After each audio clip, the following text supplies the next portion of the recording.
Bonjour mes frères et mes sœurs et bienvenue à la prédication du jour. Et aujourd'hui, dans cette prédication du jour, nous allons parler du choix que nous faisons dans nos vies. Et cette histoire se trouve dans la Genèse chapitre 13, verset 5, et au chapitre 14 de la Genèse, au chapitre 24. Là, il nous parle clairement de notre choix, du choix que nous faisons dans nos vies. Car beaucoup de gens révèlent leur véritable nature par leur choix, et nous pouvons remarquer ce que Lot montre ici. Dans son choix, Lot montre son orgueil, puis il montre aussi que les plus jeunes doivent se soumettre aux plus âgés. C'est pour ça que le premier livre de Pierre, chapitre 5, verset 5, nous parle de ceci. Et nous lisons la parole au nom du Père, du Fils et du Saint-Esprit. Et la parole de Dieu dit: de même, vous qui êtes jeunes, soumettez-vous aux anciens et revêtez-vous tous de l'humilité les uns envers les autres, car Dieu s'oppose aux orgueilleux, mais il fait grâce aux humbles. Alléluia. C'était le thème que Dieu a mis dans mon cœur pour ce soir. Nous allons parler de cela, de notre choix. Quand il parle de l'humilité, l'humilité préserve la paix et l'harmonie dans toutes les églises et les sociétés chrétiennes. Mais l'orgueil les perturbe.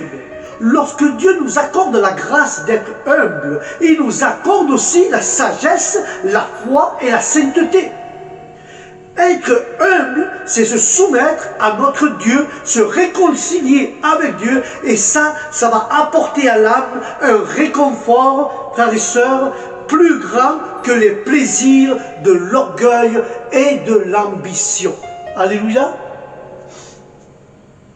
Et c'est pour ça, frères et sœurs, que nous pouvons comprendre que tout cela, nous devons faire gaffe à l'orgueil. Car l'orgueil ne vient pas de Dieu. Alléluia. Mais cela a son temps. Non pas autant que vous imaginez, mais autant que Dieu a sagement fixé. Car il attend que nous attendons. Et je vous dis quelque chose. Vous attendez-vous pas à combien de difficultés seront surmontées par une foi inébranlable? Dieu attend de voir votre difficulté, et Dieu vous fait attendre à travers votre difficulté pour pouvoir surmonter par la foi inébranlable à passer cette difficulté. Alors, quand vous fixez à les choses de Dieu et vous avez une foi inébranlable, alors vous allez surmonter les difficultés au nom de Jésus. Parce que ça, c'est la sagesse de Dieu, c'est la puissance de Dieu et c'est sa bonté de Dieu. C'est pour ça que Dieu dit: humiliez-vous donc sous sa main. Déchargez-vous de tous vos soucis, de toutes vos préoccupations, vos soucis personnels, vos angoisses familiales, l'anxiété concernant le présent, préoccupations pour l'avenir, pour vous-même et pour les autres et pour l'Église, au nom de Jésus. Alléluia. Nous devons nous décharger de tout, frères et sœurs. Déchargez-vous de tout cela, vous dit Dieu. Ce sont des fardeaux pesants qu'il y a dans nos cœurs. Ils sont souvent très pécheurs lorsqu'ils sont enracinés dans la méfiance, dans l'incrédulité, lorsque le tourment se distrait et le tourment est distrait l'esprit et nous rend incapables de servir et de nous empêcher de trouver la joie et de servir Dieu. Car le tourment va distraire notre esprit à l'intérieur et ça va nous rendre incapables d'être dans la joie de servir le Seigneur. Car les préoccupations vont nous tourmenter. Mais le remède de cela, le remède de se remettre et de remettre nos soucis à Dieu et de confier chaque événement par sa grâce et par sa sagesse, nous devons avoir une foi inébranlable à la bonté de sa volonté et de ses conseils, et car ces conseils vont apaiser notre esprit et notre cœur. Car certains, même les plus pieux, l'oublient souvent et s'inquiètent inutilement Mais soumettons-nous tous à la volonté de Dieu, car la source de cette consolation et toute bénédiction spirituelle en lui appartient, ainsi qu'au Saint-Esprit, au nom de Jésus.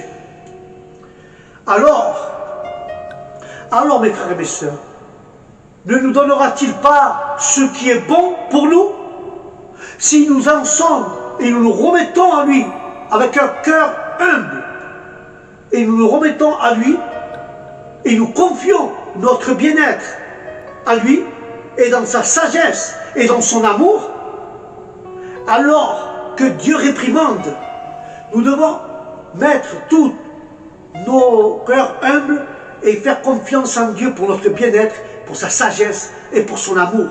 Mais que Dieu réprimande le diable, car le plan de Satan est de dévorer et détruire les âmes. Il cherche sans cesse à qui piéger et conduire dans la perdition éternelle. Mais notre devoir, frères et sœurs, est de rester sobre, c'est-à-dire de maîtriser votre vie intérieure et extérieure selon les règles de la tempérance. Soyez vigilants, dit la parole, soyez conscients du danger constant qui représente cet ennemi spirituel qui déjoue, et nous devons déjouer ses ruses avec soin et diligence. Alléluia. Mais la parole nous dit que nous devons être fermes, soyons fermes et inébranlables dans la foi, car l'homme ne peut lutter dans un bouclier ou dans un bourbier. L'homme ne peut pas lutter dans un bourbier où il y a point d'appui. Seule la foi soutient. Elle lève l'âme vers le terrain solide et prometteur de la promesse de Dieu. Et là, elle est en sécurité. Alors, dis-moi ce matin, dis-moi cet après-midi, pardon, dis-moi ce soir, considérez-vous la souffrance d'autrui est bon pour nous encourager à partager cette affliction? Quelle que soit la forme ou la manière dont le diable nous attaque, nous pouvons voir et nous pouvons savoir que nos frères ont traversé les mêmes épreuves. Mais pourtant, Lot ici, dans cette histoire, Lot a pris l'initiative, il a pris le choix. Abraham était un homme plein de grâce. Il aspirait à la paix. Tandis qu'Abraham se souciait de persévérer et préserver son honneur, Lot ne se souciait pas. Et Lot ne se souciait que de lui-même. Alléluia. Et pas des autres. C'est pour ça que l'orgueil précède à la ruine. Car le livre des Proverbes 16-18 dit « L'orgueil précède à la ruine et l'arrogance précède à l'échec. » Il était comme ça, Lot. Il se souciait que pour lui-même, que pour sa propre vie. Il avait l'orgueil, le précédait à la ruine et l'arrogance à l'échec. C'est pour ça, frères et sœurs, que Lot allait tout perdre. Car son incrédulité de Lot, dans le verset 10, il est écrit, il leva les yeux. Il vivait selon ce qu'il voyait et non selon sa foi. Si Lot avait consulté Dieu, frères et sœurs, il aurait pu découvrir que Sodome était voué à la destruction. Mais au lieu de cela, il s'est fié à ce qu'il avait vu et choisi dans la ville riche, mais avec des personnes méchantes. C'est la modalité qu'il a choisie. Et selon son choix, sa vie peut être détruite. Et nous devons faire pareil. Selon le choix que nous faisons, servir le monde ou servir Dieu, si on sert Dieu, notre vie va être bien, en paix, joie. Mais servir le monde, ça va être un échec dans nos vies. C'est pour ça que le pays de Lot vit et était semblable au pays d'Égypte. C'est tout ce qui comptait pour lui. Il vivait selon la chair, attaché aux choses de ce monde. Mais pour Lot, la région de Sodome paraissait irriguée, fertile. Mais pour Dieu, elle était perverse. Mais aujourd'hui, frères et sœurs, aujourd'hui, à l'heure actuelle, les incrédules comme Lot fondent leur espoir sur le monde et se moquent des idées que Dieu détruira un jour le monde par le feu. Ils regardent que leur propre égoïsme. Car le succès de Lot était largement dû à la bonté d'Abraham. Mais cependant, frères et sœurs, le jeune homme quitta son oncle généreux et chercha à obtenir le meilleur pour lui-même. Certes, Dieu voulait séparer Lot d'Abraham, mais d'un point de vue humain. Et cette séparation fut douloureuse, son insouciance. Mais Lot commença par regarder Sodome, puis se dirigea vers Sodome. Peu de temps après, il y habitait. Nous devons faire gaffe aux choix que nous faisons, parce que nous pouvons prendre un choix mauvais et y habiter dans ce choix. Que Dieu réprimande les pièges du diable aujourd'hui. Et que nous voyons au chapitre 13, verset 11 de la Genèse, nous dit et nous apprend que Lot partit vers l'est. Au lieu de marcher dans la lumière, il s'enfonça dans les ténèbres. C'est pour ça que Proverbe 4,8 dit ainsi, que le sentier des justes est comme les premiers rayons de l'aurore. Et là nous voyons que donc l'écart croît jusqu'à ce que le jour soit pleinement levé. Car la voie des méchants paraît agréable, semble le moyen le plus rapide d'atteindre un but, mais c'est une voie perverse qui mènera à une fin tragique. Si vous aimez Dieu et votre âme, éloignez-vous-en. Il n'est pas question de garder une distance raisonnable, mais d'une grande distance. Ne croyez jamais pouvoir vous en éloigner suffisamment. Nous devons faire attention, être vigilants, car le chemin des justes est lumière. Alléluia. Car Christ, frères et sœurs, Christ est leur chemin. Il est la lumière du monde. Il est la lumière du monde. Et les saints, quand il parle des saints, c'est ceux, les chrétiens qui sont convertis en Jésus. Les saints seront parfaits au ciel, non sur la terre. Au ciel, nous serons parfaits. Mais là, ils brilleront comme le soleil dans toute sa splendeur. Car le chemin du péché est ténèbres. Le chemin des méchants est obscur. Donc, c'est un chemin dangereux. Ils tombent dans le péché, mais ils ne savent pas comment l'éviter. Et c'est pour ça, frères et sœurs, que des fois ils s'attirent des ennuis. Mais ils ne cherchent jamais à savoir si Dieu les combat, ni quelle ne sera l'issue. C'est ce chemin que nous sommes exhortés à éviter aujourd'hui. Écoutez bien attentivement, car la parole de Dieu est un bon signe d'œuvre et de la grâce commencée par le cœur. Nous devons commencer par le cœur, est un bon moyen de la poursuivre dans la parole de Dieu qui se trouve, car la parole de Dieu va te trouver un remède adapté à tous les maux de l'âme. Alléluia. C'est pour ça que nous devons, frères et sœurs, nous devons veiller sur nos cœurs. Nous devons veiller sur notre cœur dans la plus grande vigilance. Nous devons veiller attentivement sur nos âmes et empêcher nos cœurs de causer de la souffrance et d'être blessés. Car il y a une bonne raison à cela, frères et sœurs. Car c'est de là que jaillissent les affaires de la vie. Et par-dessus tout, nous devons rechercher auprès du Seigneur qui est l'eau vive pour notre esprit. Car l'Esprit sanctifiant qui jaillit pour la vie éternelle. Ainsi, nous pourrons nous détourner d'une bouche et de lèvres perverses. Car nos yeux se détourneront de la vanité. Nous devons regarder droit devant nous et marcher selon la règle de la parole de Dieu et suivre les pas de notre Seigneur et Maître Jésus-Christ. Car il est le Seigneur. Et le Seigneur pardonne le passé qui permet de le suivre. Dieu pardonne notre passé pour le suivre plus fidèlement dans les temps à venir. Alléluia. Mais tandis que l'autre s'éloignait de plus en plus du Seigneur, Abraham s'en approchait toujours davantage. C'est pour ça que Lot devenait ami du monde et non de Dieu. C'était le choix de Lot et ce choix l'amènera à la ruine et à l'échec. C'est pour ça que le livre de Jacques 4,4 dira, excusez-moi l'expression, adultère que vous êtes, ne savez-vous pas que l'amitié du monde est limitée contre Dieu? Quiconque veut être ami du monde sera ennemi de Dieu. Alléluia, pour ça qu'il le traite d'adultère. Car puisque toutes les guerres et tous les conflits proviennent de la corruption de notre cœur, Il est bon de mortifier les convoitises qui nous font la guerre.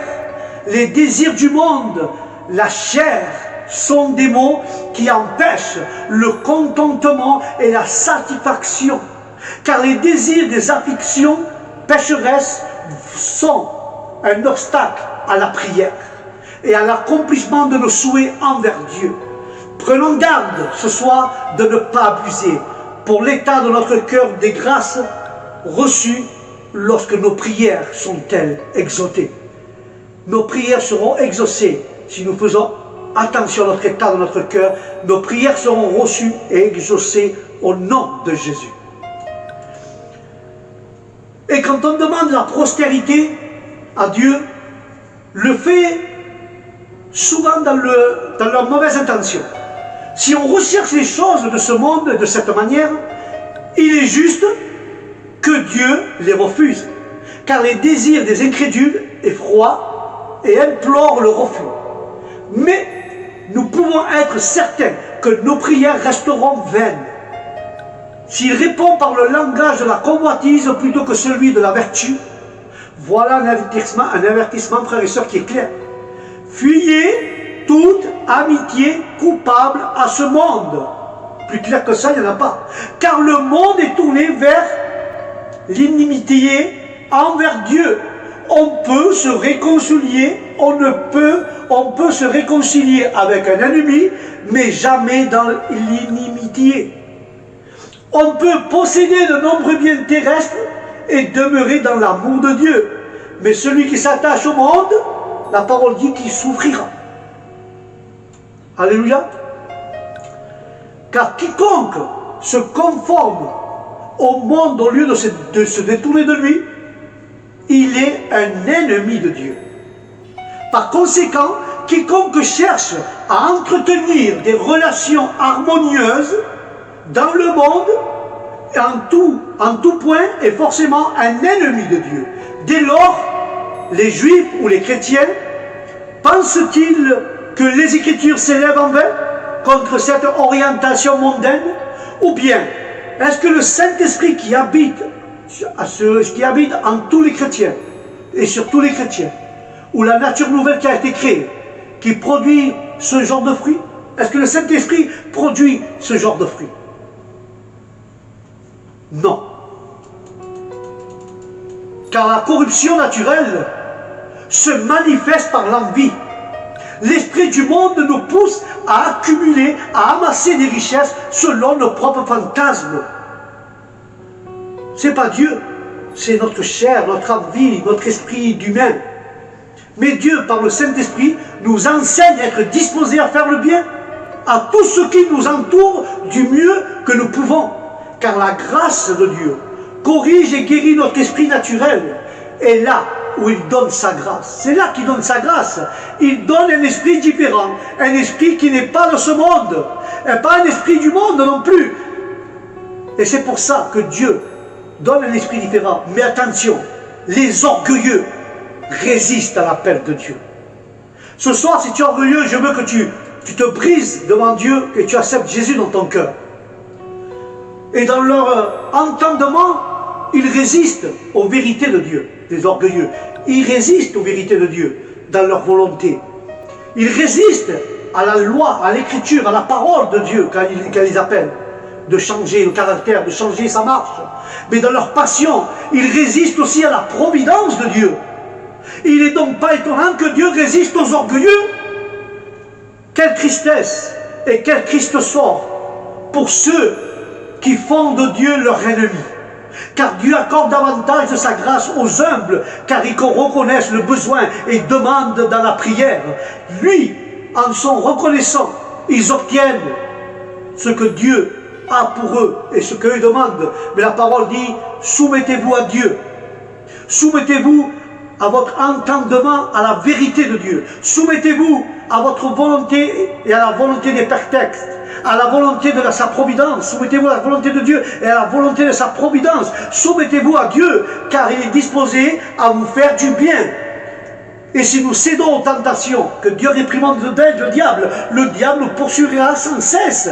Mais si nous remettons et nous habillons de l'armure de Dieu, et nous lui résisterons, alors il nous abandonnera. Alléluia, le diable abandonnera ce qu'il veut nous faire si nous résistons, si nous habillons de l'armure de Dieu et si nous le résistons à travers la prière, alors le diable fuira loin de nous, il nous abandonnera. Alléluia.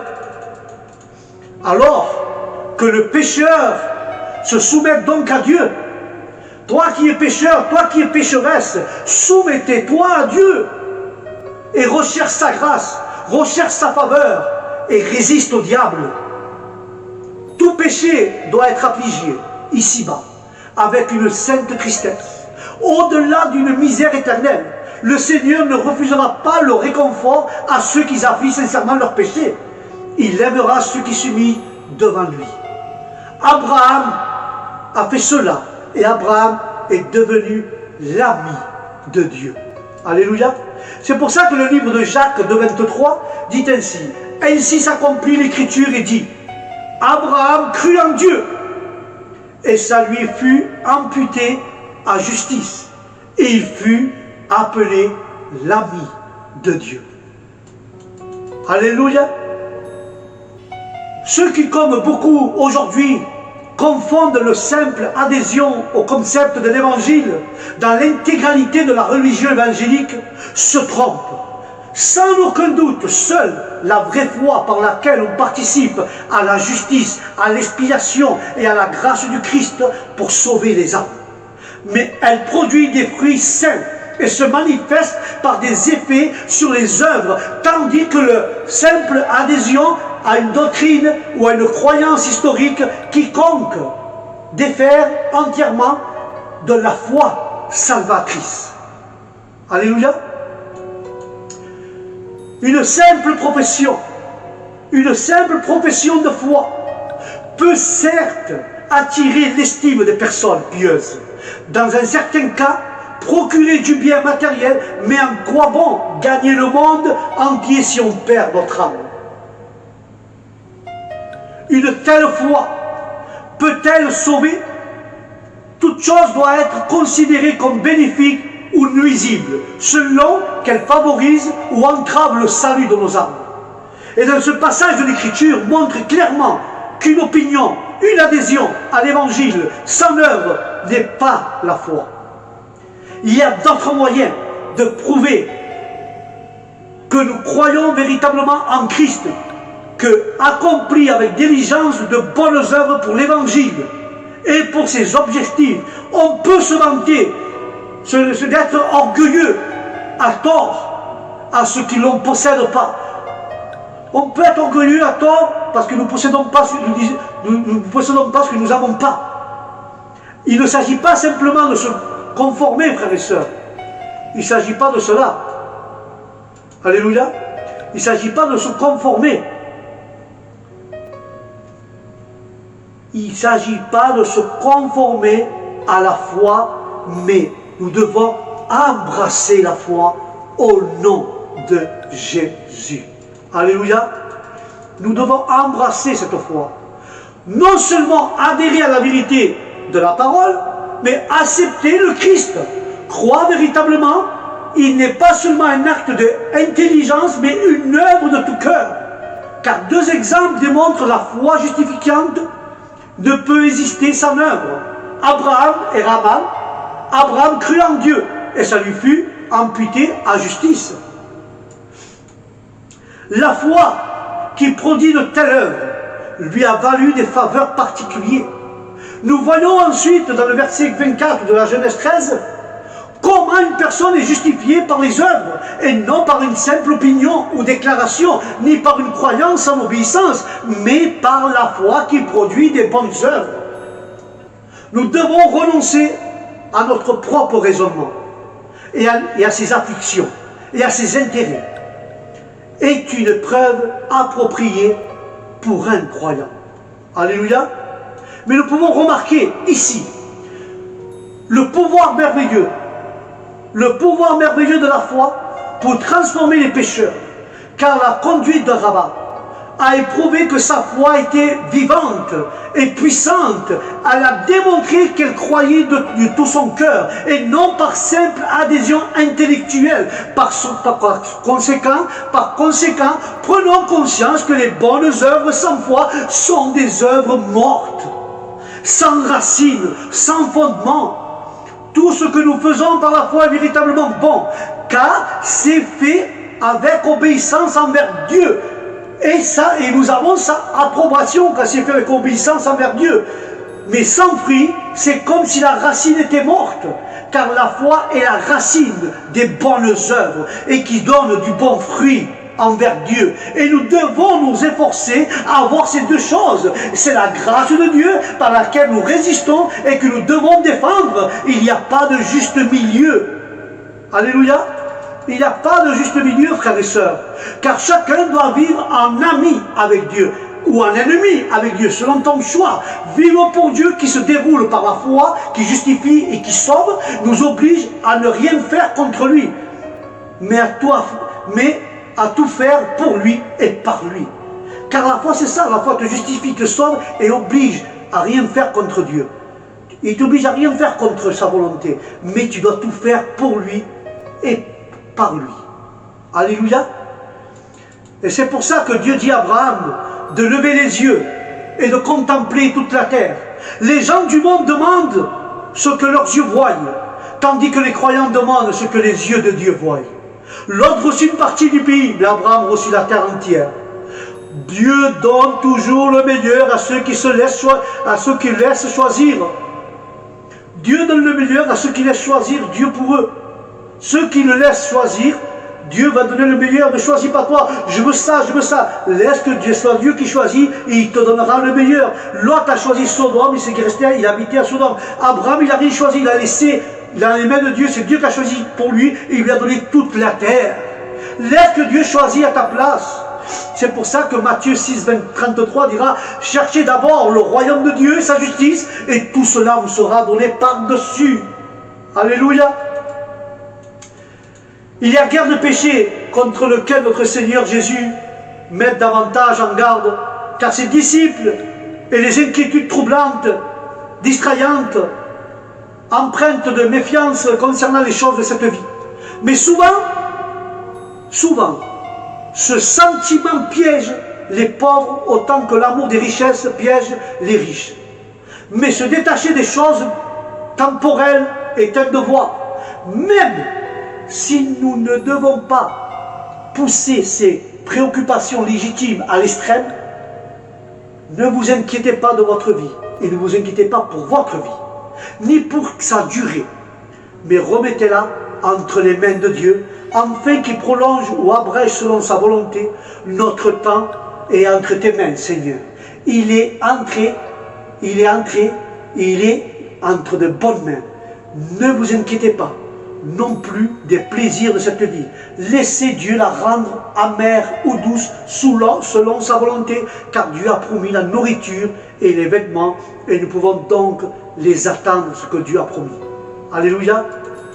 Et ne pensez pas non plus à demain, à l'avenir. Ne vous inquiétez pas pour Dieu, pour le futur de votre vie, ou l'année prochaine, de votre vieillesse, ni de ce que vous allez laisser derrière vous. De même, il ne faut pas se vanter du lendemain. Il ne faut pas s'inquiéter du lendemain, ni ce qu'il nous réserve. Car Dieu nous a donné la vie dans un corps. Que pourrait-il faire pour nous? Lui qui a fait tout cela pour nous.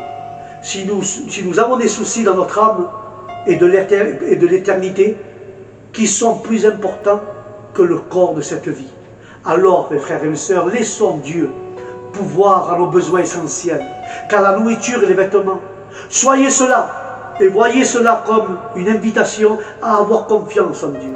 Et nous devons accepter notre héritage terrestre comme nous acceptons notre condition. Nous ne pouvons changer les plans ou les desseins de la providence de Dieu. Il nous faut donc nous soumettre à Dieu. Alléluia. Et nous devons, frères et sœurs, prendre soin de notre âme. Car le meilleur remède à un souci excessif du monde, cherchez d'abord le royaume de Dieu. Consacrez-vous à la religion. Et ne dites pas que c'est ainsi que l'on se laisse mourir de faim. Ce n'est pas ainsi qu'on est bien pourvu, mais même dans ce monde. Mais en résumé, la volonté et le commandement du Seigneur Jésus sont que par la prière quotidienne, la prière de chaque jour, nous obtiendrons la force pour endurer nos problèmes quotidiens et nous armer contre les tentations qui les accompagnent et de ne laisser aucune de ces choses nous ébranler notre foi. Et je vais conclure avec cela. Heureux ceux qui reconnaissent le Seigneur comme leur Dieu et témoignent pleinement de sa fidélité en se confiant entièrement à sa sagesse, et que ton esprit nous convainc de tout péché et nous relève notre besoin de cette disposition qui éloigne nos cœurs des choses du monde. Dieu avait promis de bénir la descendance d'Abraham, mais la famille de Lot fut soit détruite à Sodome, soit souillée dans la caravane.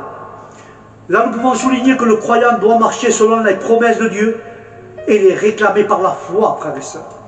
Car Josué 1,3, comme je l'ai promis à Moïse, je te donnerai tout lieu où tu poseras ton pied. Alléluia. Josué avait servi le Moïse. Lui qui était appelé à être honoré, il avait été longtemps employé à cette tâche. Et notre Seigneur Jésus a pris les conditions du serviteur. Car Joseph a été formé à l'obéissance.